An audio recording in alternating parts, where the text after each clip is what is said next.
Baruch atah Adonai. Oh, blessed are you, Lord our God, King of the universe. Let the words of my mouth and the meditations of my heart be acceptable in your sight, O Lord. All right.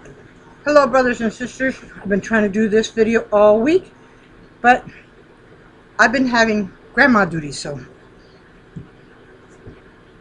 you can't do much when there's a 5-year-old in your house, especially making a video because they call your name every 2 seconds. All right.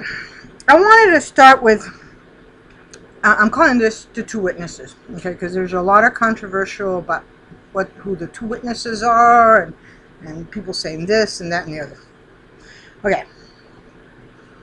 I know that Colossians 2:17. Colossians, if I can find Colossians. Colossians. The tab is in the way. There it is. No wonder I thought so. Colossians 2:17.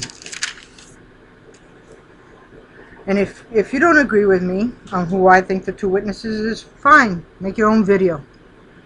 Okay? This is how I interpret the scriptures. It says, which are the shadows of things to come, but the substance is of Christ. And we also see it in Hebrews 10:2.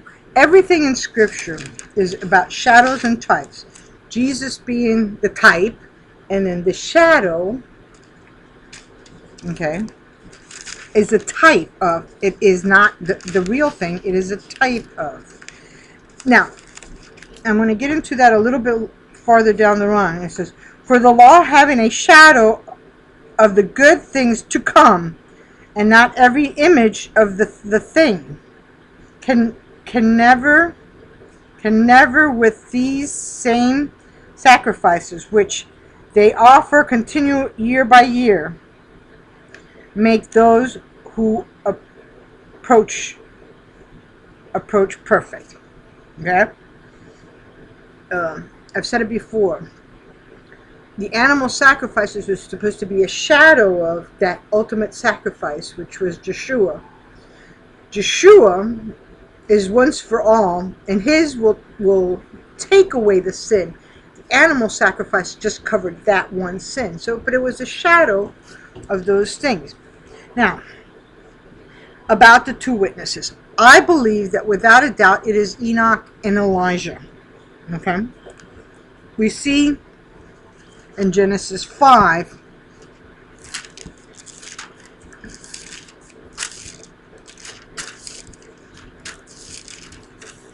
in Genesis 5:24, Enoch walked with God and was not, for God took him. Okay? And then we see it in Elijah in 2 Kings 2:11. Elijah was taken up. Okay? 2 Kings 2:11. Then it happened as they continued on and talked, that suddenly a chariot of fire appeared with horse of fire and separated the two of them, and Elijah went up by a whirlwind into heaven. Okay. Now, the reason why I believe that it has to be these two individuals is because if not, Hebrews 9:27 would fit nowhere into scriptures. Okay? Hebrews 9:27.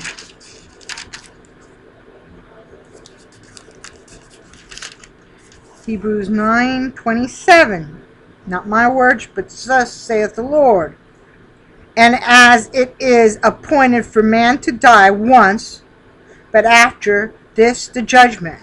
Now, Enoch and Elijah never died. Everybody, to include Moses, to include Abraham, to include Yeshua, even God himself, have all died.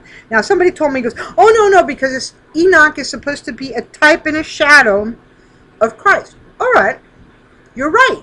Both of them, Enoch and Elijah, are supposed to be a type and a shadow of the bride. Okay? Now, I think it's funny because both Enoch and Elijah are Gentiles. Okay? the bride of Christ is mostly made up of Gentiles. Now, let me ask you this. If you're saying to me it's a type and shadow, Isaac was a type and shadow of Christ. When Abraham took him up to the mountain, did he have to sacrifice him? No, because a type and shadow doesn't mean he goes through the whole process. It's just a type.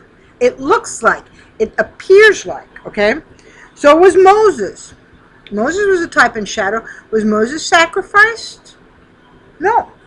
So was Joshua and David. As a matter of fact, you in the Psalms, so many times, and we say, well, we know it's got to be a type and shadow of Christ because David talks about the suffering servant. So does Isaiah. Okay. Was David ever crucified? No. Just because it's a type and shadow doesn't mean it will fit every characteristics of everything exactly as it was. Okay? It's a type and shadow. That's taken to say that, well, Enoch doesn't ever have to die because he's a type and shadow of the church. That's like holding water in a colander. Okay? Sorry, that doesn't fit. Okay? Now, and I know some people will say, well, how about Moses? Because Moses, you see in Jude 1:9, and let's go there and read it for a second. And this is what I believe. Okay? If you don't believe, fine. Make your own video. You know? I'll be more than glad to hear you. I've heard all of them. Yet Michael the archangel, in contending with the devil, when he disputed about the body of Moses, dared not bring against him a reviling accusation, but said, "The Lord rebuke you." Okay. The reason why is because supposedly Moses' body never went into Abraham's bosom. Okay. In the olden times, before the cross, when somebody died, they went into what is called Abraham's bosom. You see that in the parable, which to me is not really a parable. You see that in the parable of the rich ruler and Lazarus, okay? Now, the reason why I don't think it's so much a parable is because if you look at all the parables, there's no names that are mentioned, but this one is mentioned. Lazarus was specific that he says, tell Lazarus, or to tell Father Abraham to dip his hand in the water so he could have a drink of water, the rich ruler. Okay? That's where they went. There was that separation of a rift between the good ones went to one side, Abraham's bosom, and the bad ones went to the other side, where they were being tormented. Okay, now, in Moses, okay, I talked about it. In Moses' time, that's where people went. When they died, they went into Abraham's bosom. Now, Abraham's bosom was emptied out in Matthew 27, chapter 27, 52 and 53. Let's go there. Okay? You know, I think what it is sometimes as human beings, we don't connect these scriptures. So we say, oh, yeah, this sounds good. It's got to be Moses. Let me get there. Okay, 27, 52, and 53. And the graves, now this is when Jesus is on the cross, right? This is, and behold, the veil of the temple, 51, and behold, the veil of the temple was torn from top to bottom, and the earth shaked, and the rocks were split, and the graves were open, and many bodies of the saints who had fallen asleep, in other words, they were dead, were raised. And coming out of the graves after his resurrection, they went into the holy city and appeared to many. Okay? When Jesus died and resurrected, he emptied Abraham's bosom. And he took him up to heaven. It's part of his sheaf offering. He's the sheaf. But on the sheaf, there's a little grains. Okay? They're the grains that were offered that were part of the sheaf. Okay? They would not have a body. Now, the reason why they did not allow Moses to go into Abraham's bosom is because they would have not have had his body and his full soul for Matthew 17, 1 through 13. We'll go to Matthew 17. And if you remember, that's the mountain of transfiguration. Now, I know some people say, oh, no, no, no, that's the reason why he's got to be the other one, because he was at the mountain of transfiguration. Nah, no, because Moses died. If not, Moses has to die 2 times. One time. Okay. We see in the mountain of transfiguration that both Moses and Elijah is there. And the thing is because they said, he goes, the next time Moses come, they will believe him. The witness is there, which is John. I'm trying to find it. There's John. I think it's John, Matthew. There was 3 witnesses. Peter, Matthew, and John. Okay. But I can't find it now, but I think it's Peter, Matthew, and John. Okay? They believed that was Moses. They believed what he said. Not only that, we now, in future tense, have also believed on this story.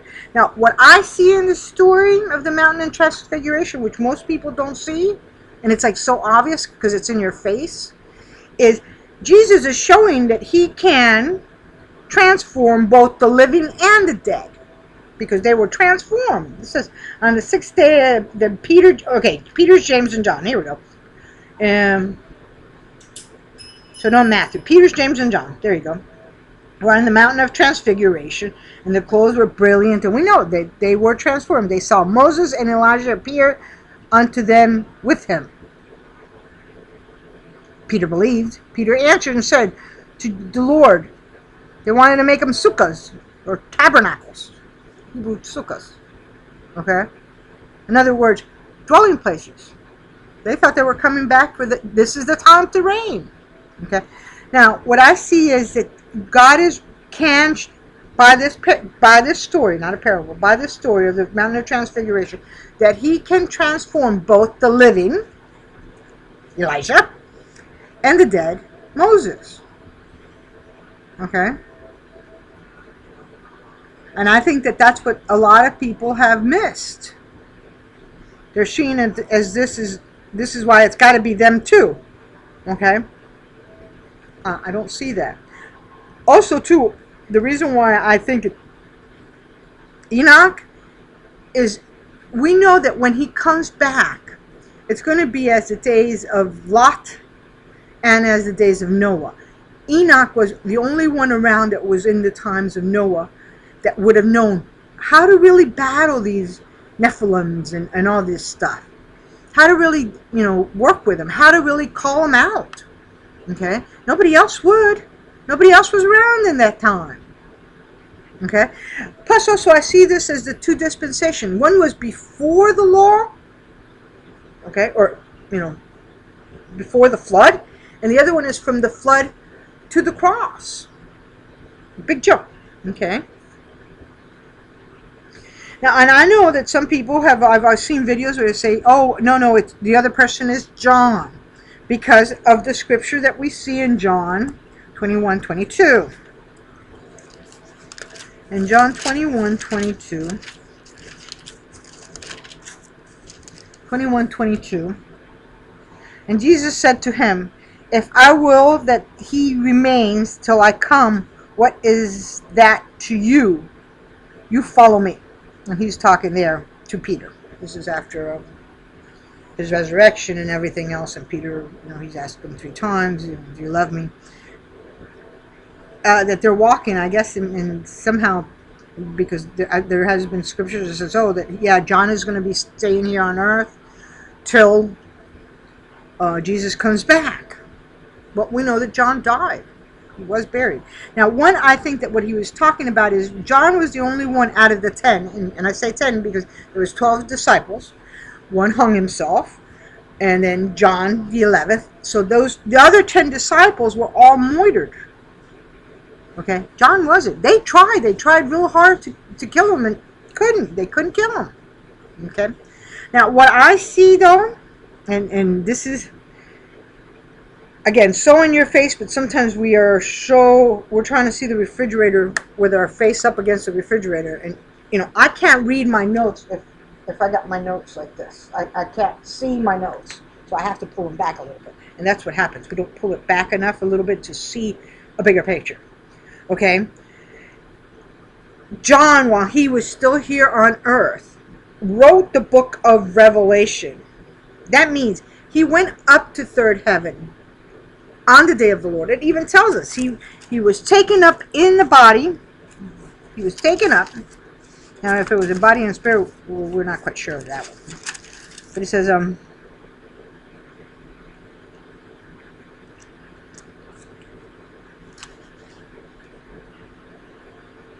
I'm trying to find it.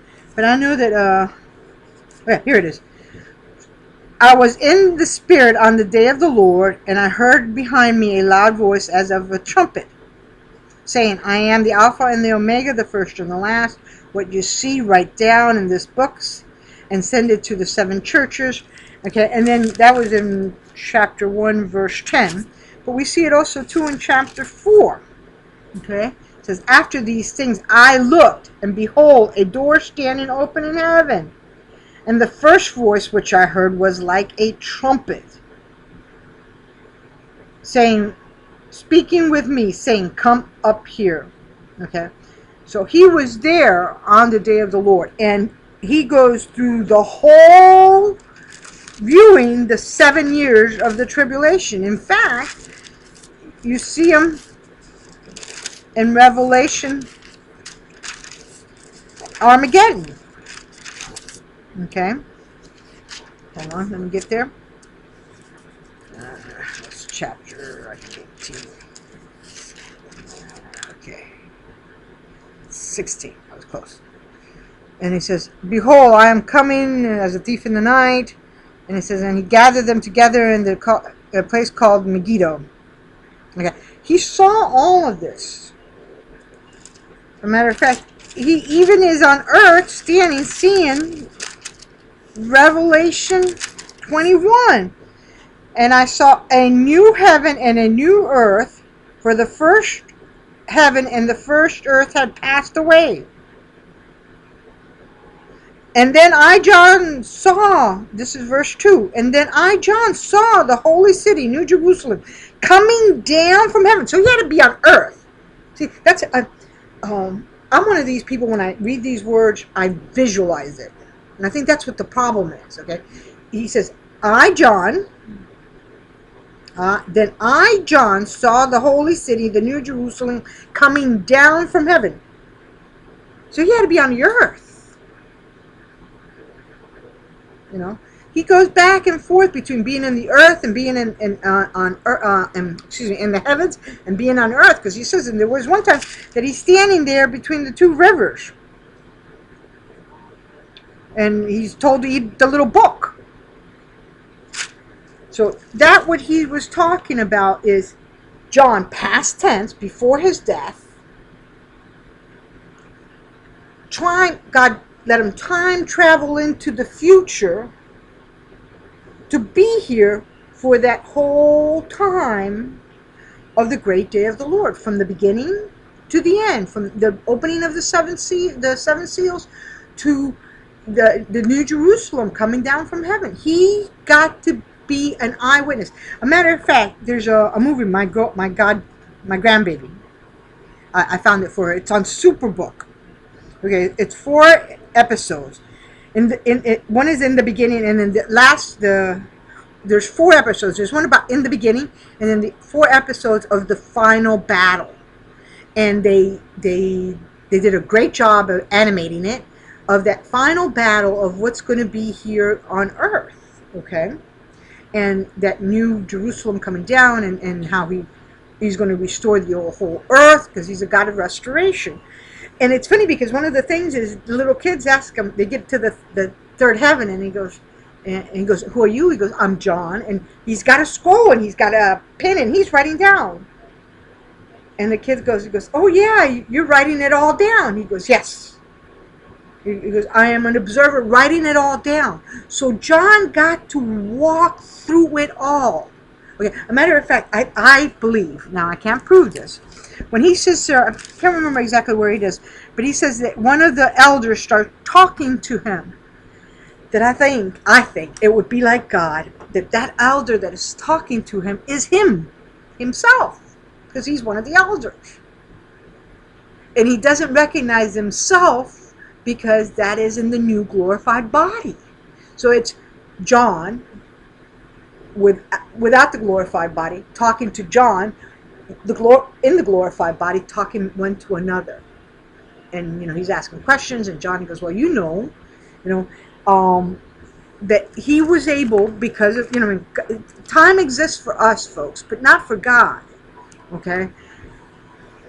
And that's what I believe, that when they're talking about it's going to be either Moses or John because of these two scriptures, that I think what they're not seeing is those scriptures, what they're talking about, Moses, that he came back. Moses was here already. And he was a witness to the three. They believed him. As a matter of fact, they wanted to build him a sukkah. They thought, this is it. We'll build you 3 sukkahs because this is starting now, the time of the reign of Mashiach. And no. That's not it. That wasn't the time. I think what we missed is that, yes, that he what I see there, that he's showing us that he transformed somebody that was living and somebody is dead. But if his body would have been in Abraham's bosom, they wouldn't have had a body and a soul to be able to do the mountain of transfiguration with Moses, because it was still in Abraham's bosom. And that didn't get emptied out till after the cross. And John got to see the end. He walked it. He was already there before he died. Okay? And I think that's what they're missing. I pray that this will bless you, and I know it's kind of controversial, but all scriptures have to be fulfilled. If one scripture isn't fulfilled, then that makes God a liar. In Hebrews 9:27, everybody has to die. Even though, yes, they are a type and shadow. Again, my argument to you is Isaac was supposed to be a type and shadow of Christ. And even Moses, when he was going up the mountain, he goes, the boy and I will go up to make the sacrifice, and we'll be back.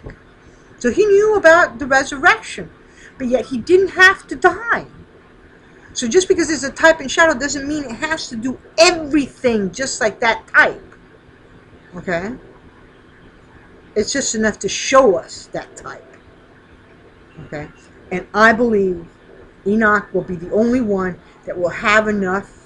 And even the fact that both Enoch and Elijah are both Gentiles. What a sense of humor God has.